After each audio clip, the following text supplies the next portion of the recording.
కానీ అవేమీ జరగలేదు. ఒక్కటంటే ఒక్క పరిశ్రమ రాకపోగా ఉన్నవి కూడా మూతబడి బిడ్డలకు ఉద్యోగాలు లేకుండా బిడ్డలంతా ఉద్యోగాల కోసం వలసలు వెళ్లే పరిస్థితి, లేకపోతే 10,000 12,000 రూపాయలకు ఉద్యోగాలు చేసుకునే పరిస్థితికి వచ్చింది. అంటే కేవలం మనకు ప్రత్యేక హోదా లేదు కాబట్టి మీరందరూ తీసుకువెళ్లాల్సిన విషయం ప్రజల్లోకి గడప గడపకి 10 సంవత్సరాలు 5 కాదు ముందు చెప్పినట్టు 10 సంవత్సరాల ప్రత్యేక హోదా కాంగ్రెస్ పార్టీ ఇస్తుంది. ఇది మన మొట్టమొదటి గ్యారెంటీ. రెండో గ్యారెంటీ మహిళా మహాలక్ష్మి. ప్రతి పేద ఇంటి మహిళకు ప్రతి నెల దాదాపు 8,500 రూపాయలు, అంటే సంవత్సరానికి 1,00,000 రూపాయలు ఇచ్చే పథకం. ప్రతి మహిళ గర్వంగా తన బిడ్డలకు నేను అన్నం పెట్టుకోగలను, తన ఇంట్లో ఆకలితో ఎవరు మిగిలిపోరు అన్న భరోసా ఇచ్చే పథకం. జగనన్న గారు అమ్మఒడి పథకం కింద ఎలక్షన్లకు వెళ్ళినప్పుడు 5 సంవత్సరాల క్రితం 2 బిడ్డలకు చొప్పున 15,000 ఇస్తానని చెప్పారు. ఎన్నికలు గెలిచాడు, 2 బిడ్డలు పోయారు. ఒక బిడ్డకు మాత్రం మహిళలకంటే సగానికి సగం కట్ చేసి 15,000 ఇస్తున్నారు. కానీ అన్ని ఖర్చులు పెరిగిపోయాయి. ఆ 15,000 ఏ మూలకు సరిపోవటం లేదు. జగనన్న గారు 11 రేషన్ సరుకులు 11 ఇస్తామని చెప్పి ఇస్తున్నదన్నీ 3. మరి ఎలా సరిపోతాయి? ఎలా బతకాలి? ఇస్తున్నదేమో 15,000, కానీ ఖర్చులేమో భయంకరంగా పెరిగిపోయాయి. కరెంటు ఛార్జీలు 7 సార్లు పెంచాడు జగనన్న గారు. ఆర్టీసీ ఛార్జీలు పెరిగాయి. గ్యాస్ ఏది తీసుకున్నా ధరలైతే ఆకాశాన్ని అంటుతున్నాయి. ఇటువంటి పరిస్థితుల్లో కాంగ్రెస్ పార్టీ ఆలోచన చేసి అద్భుతమైన పథకాన్ని ప్రవేశపెట్టింది. ప్రతి నిరుపేద కుటుంబానికి 1,00,000 రూపాయలు ప్రతి సంవత్సరం ఇచ్చే పథకం. అది కూడా ఇంటి మహిళకు. ఆ ఇంటి ఒక మహిళకు, ఏ మహిళ అయితే ఆ ఇంటి పెద్దగా ఉంటారో, ఒక భార్య కానీ తల్లి కానీ ఎన్ని త్యాగాలు చేస్తుందో ఆ కుటుంబం కోసం ఆ మహిళకే తెలుసు. త్యాగాలు చేసినందుకు ఆ మహిళకు ఎవరూ కిరీటాలు పెట్టరు, అయినా త్యాగాలు చేస్తుంది. ఎందుకంటే తన కుటుంబం కాబట్టి.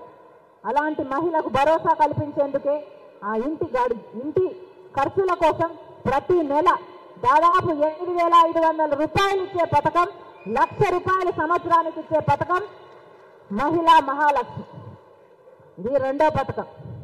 మూడో పథకం రైతుల కోసం. రాజశేఖర రెడ్డి గారు ఉన్నప్పుడు రైతులకు రుణమాఫీ చేశారు. ఆ తర్వాత ఎప్పుడైనా అయిందా? కాలేదు. కాబట్టి ఆ రోజు రాజశేఖర రెడ్డి గారు రుణమాఫీ చేయగలిగాడు అంటే కాంగ్రెస్ పార్టీ అధికారంలో ఉంది కాబట్టి చేయగలిగాడు. మళ్ళీ అదే కాంగ్రెస్ పార్టీ మాటిస్తుంది. కాంగ్రెస్ పార్టీ అధికారంలోకి వచ్చినాక రైతుల కోసం రుణమాఫీ 2 లక్షల వరకు రైతుల రుణమాఫీ. ఇది మూడో పథకం. రైతులందరూ అప్పుల పాలు అయిపోయారు కాబట్టి ఆలోచన చేసి పెట్టిన పథకం రైతు రుణమాఫీ 2 లక్షల వరకు. నాలుగో పథకం స్వామినాథన్ కమిషన్ ప్రకారం రైతులకి మద్దతు ధర విషయంలో కాంగ్రెస్ పార్టీ అండగా నిలబడాలి అనుకుంది. కాబట్టి ఈరోజు కాంగ్రెస్ పార్టీ స్వామినాథన్ కమిషన్ సిఫార్సులు అంగీకరిస్తూ వాటిని అమలు చేయాలని, దానికో చట్టబద్ధత తేవాలని, రైతులకి ఏ పెట్టుబడి పెడతారో ఆ పెట్టుబడి ఇవ్వడమే కాకుండా పెట్టుబడి మీద 50% ఎక్కువ లాభం వచ్చేటట్టుగా మద్దతు ధర ఉండబోతుంది. పెట్టుబడి రైతుకు వెనక్కి రావడమే కాకుండా 50% లాభంతో వచ్చే కొత్త మద్దతు ధర. ఇది మనం ప్రజల్లోకి తీసుకెళ్ళాలి. ఇది 4వ గ్యారెంటీ. 5వ గ్యారెంటీ రాజశేఖర రెడ్డి గారు ముఖ్యమంత్రిగా ఉండి కాంగ్రెస్ పార్టీ అధికారంలో ఉన్నప్పుడు వచ్చిన పథకం ఉపాధి హామీ పథకం. మళ్ళీ రాజశేఖర రెడ్డి గారు వెళ్ళిపోయారు, కాంగ్రెస్ పార్టీ అధికారంలో లేకుండా పోయింది. ఇప్పుడు ఉపాధి హామీ పరిస్థితి ఏమిటి? జనాలంతా పాపం ఏడుస్తున్నారు, అయ్యో ఆ రోజులే బాగుండేవమ్మా అని. కాబట్టి ప్రవేశపెడుతున్నాం. ఉపాధి హామీ పథకం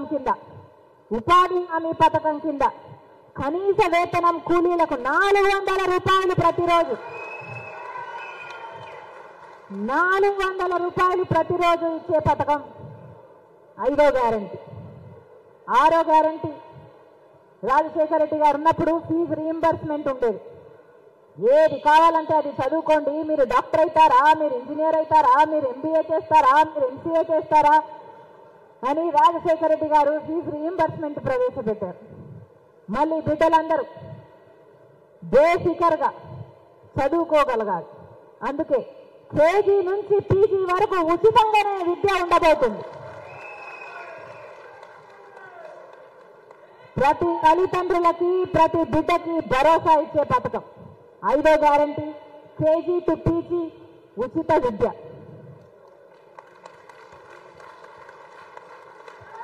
6వది 7వ గ్యారంటీ ఉద్యోగాలు. రాహుల్ గాంధీ గారు నిన్న చెప్పారు 30 లక్షల ఉద్యోగాలు.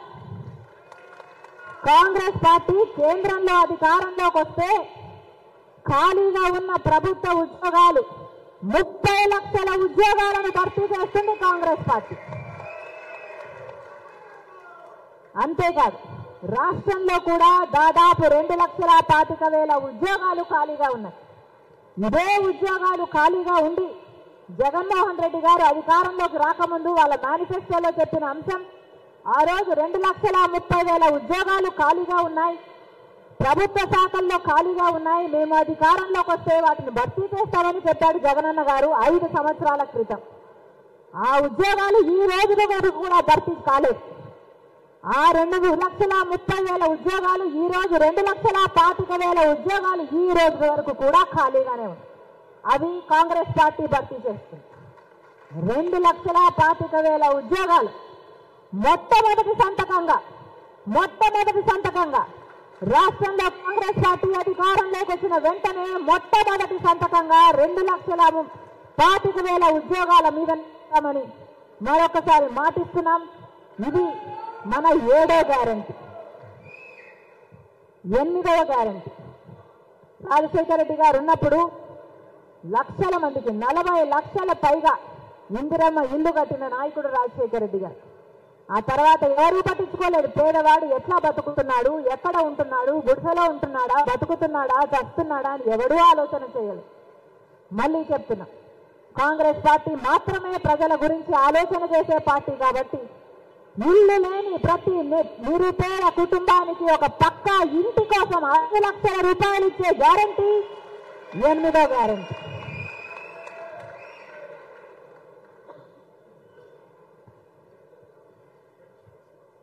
ఆఖరి గ్యారంటీ 9వ గ్యారంటీ పెన్షన్. ఇప్పుడు వృద్ధులకు ఒకరికిస్తే ఒకరికివ్వరు, భార్యకిస్తే భర్తకివ్వరు, భర్తకిస్తే భార్యకివ్వరు. అంటే ఒకరే బతకాలా, ఒకరే తినాలా, ఇంకో తినొద్దా, ఇంకో చచ్చిపోవాలా? ఇద్దరికీ అవసరాలు ఉంటాయి, ఇద్దరు మందులు తెచ్చుకోవాలి, కానీ ఒక్కరికే ఇస్తున్నారు. అలా కాకుండా రాజశేఖర రెడ్డి గారు శాచ్యురేషన్ పద్ధతుల్లో ఎలాగైతే అర్హులైన ప్రతి ఒక్కరికి ఇచ్చాడు, కాంగ్రెస్ పార్టీ మాటిస్తుంది.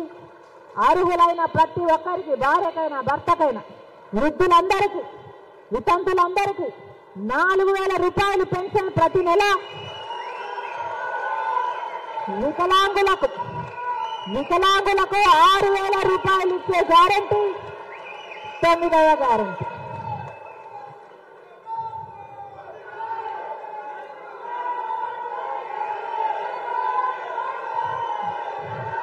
ఇవి కాంగ్రెస్ పార్టీ ఇచ్చే గ్యారంటీలు.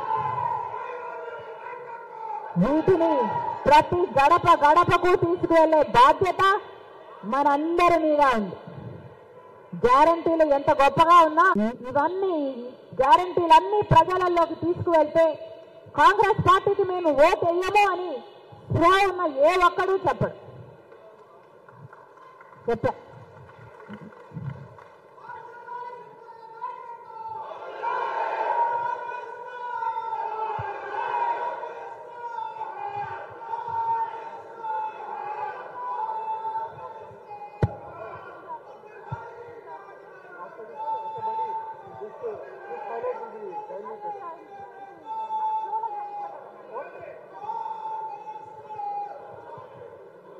ఇప్పుడు మన గ్యారంటీలు అన్ని ఒక పోస్టర్ రూపంలో మేము ఆవిష్కరిస్తాం.